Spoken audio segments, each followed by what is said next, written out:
दोस्तों नमस्कार।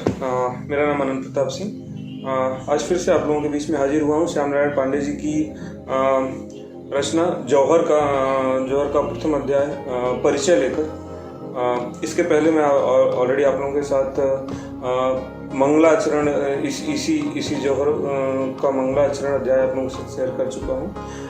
आज परिचय प्रथम अध्याय परिचय आप लोगों के सामने लेकर आ रहा हूँ। उम्मीद है आप लोगों को पसंद आएगी। दोस्तों आप लोगों के सामने हाजिर है परिचय। थाल सजाकर किसे पूजने चले प्रात ही मतवाले, कहाँ चले तुम राम नाम का पीताम्बर तन पर डाले। कहाँ चले ले चंदन अक्षत बगल दबाए मृगशाला, कहाँ चली यह सजी आरती कहाँ चली जूही माला। ले मुज्जी उपवित मेखला, कहाँ चले तुम दीवाने जल से भरा कमंडल लेकर किसे चले तुम नहलाने। मौल श्री का यह गजरा किसके गल से पावन होगा, रोम कंठ कित प्रेम भरी इन आंखों में सावन होगा। चले झूमते मस्ती से तुम क्या अपना पर आए भूल, कहाँ तुम्हारा दीप जलेगा कहाँ तुम्हारा दीप जलेगा। कहाँ चढ़ेगा माला फूल, इधर प्रयाग न गंगा सागर इधर न रामेश्वर काशी। कहाँ किधर है तीर्थ तुम्हारा कहाँ चले तुम सन्यासी। क्षण भर थम कर मुझे बता दो तुम्हें कहाँ को जाना है, मंत्र फूकने वाला जग पर अजब तुम्हारा बाना है। नंगे पैर चल पड़े पागल नंगे पैर चल पड़े पागल, कांटों की परवाह नहीं कितनी दूर अभी जाना है, इधर विपिन है राह नहीं। मुझे न जाना गंगा सागर मुझे न जाना गंगा सागर, मुझे न रामेश्वर काशी, तीर्थ राज चित्तौड़ देखने को मेरी आंखें प्यासी। अपने अचल स्वतंत्र दुर्ग पर सुनकर बैरी की बोली, निकल पड़ी लेकर तलवारें जहां जवानों की टोली। जहां आन पर माँ बहनों की जला जला पावन होली, वीर मंडली गर्वित स्वर से जय माँ की जय जय बोली। सुंदरियों ने जहां देश हित जौहर व्रत करना सीखा, स्वतंत्रता के लिए जहां बच्चों ने भी मरना सीखा। वहीं जा रहा पूजा करने लेने सतियों की परिधूल। वहीं हमारा दीप जलेगा वहीं चढ़ेगा माला फूल। वहीं मिलेगी शांति वहीं पर स्वस्थ हमारा मन होगा, प्रतिमा की पूजा होगी तलवारों का दर्शन होगा।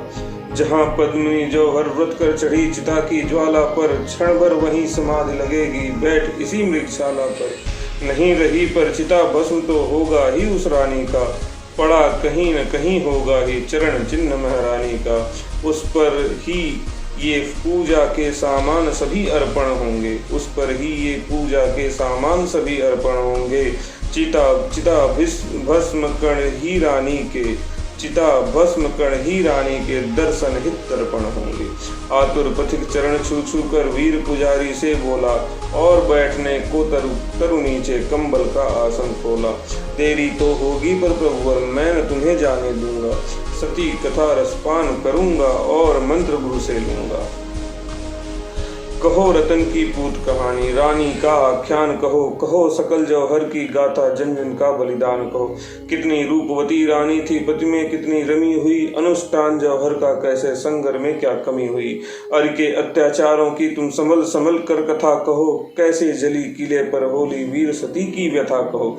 नैन मूंद कर चुप न रहो गत व्याध समाधि लगे न कहीं, सत्य कहानी कहने की अंतर में चाह भगे न कहीं। आकुल कुल प्रश्नों को सुनकर मुकुलित नैनों को खोला, वीर करुण रसज्जित स्वर से सती तीर्थ यात्री बोला।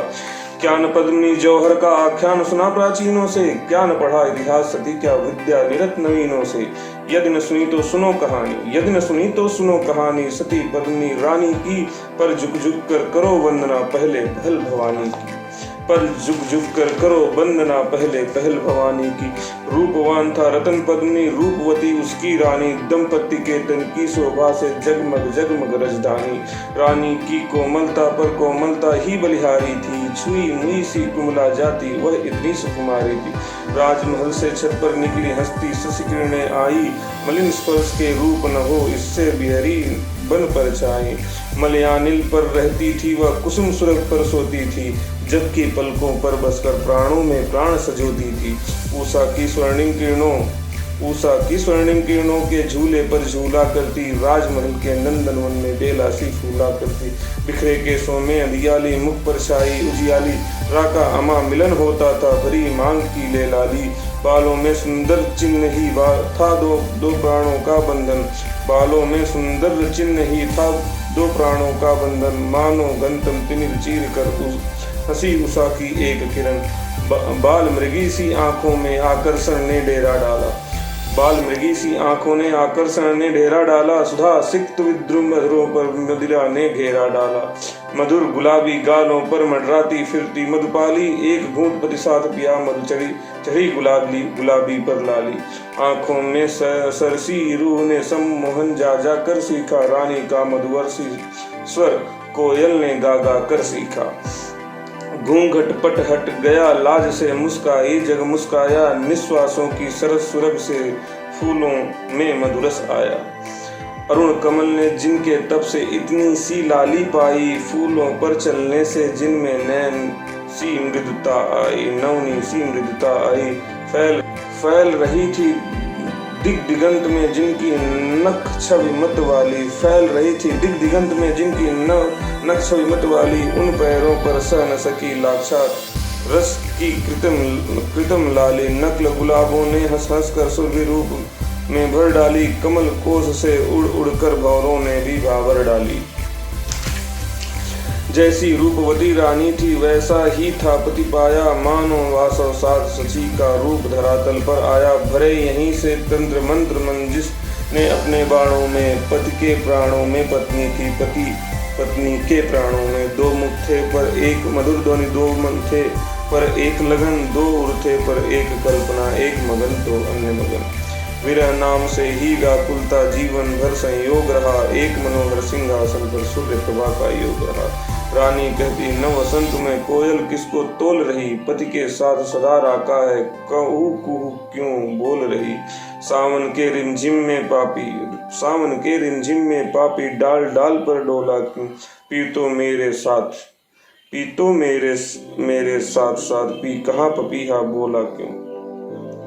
त्रिभुवन के कोने कोने में रूप रास की ख्याति हुई, रूपवती के पतिव्रता पर गर्वित नारी जात हुई, रूपवती के पतिव्रत पर गर्वित नारी जात हुई। ग्राम ग्राम में नगर नगर में डगर डगर में घर घर में पति पत्नी का ही बखान मुखरित था अवनी अंबर में। सुनी अलाउद्दीन राहु ने चंद्रमुखी की तरुणाई, उसे विभव का लालच देकर की ग्रसने की मिठुराई।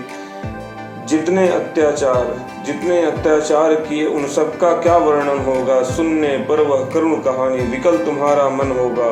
बोला वह पथिक पुजारी से पावन गाथा आरंभ करो, चाहे जो हो पर दंपति का मेरे अंतर में त्याग भरो। दलबल लेकर खिलजी ने क्या गढ़ पर ललकार चढ़ाई की, क्या रावल के नरसिंहों से रानी के लिए लड़ाई की। उस संगर का आख्यान कहो तुम, कहो कहानी रानी की, समझा इतिहास कहो तुम, कहो कथा अभिमानी की।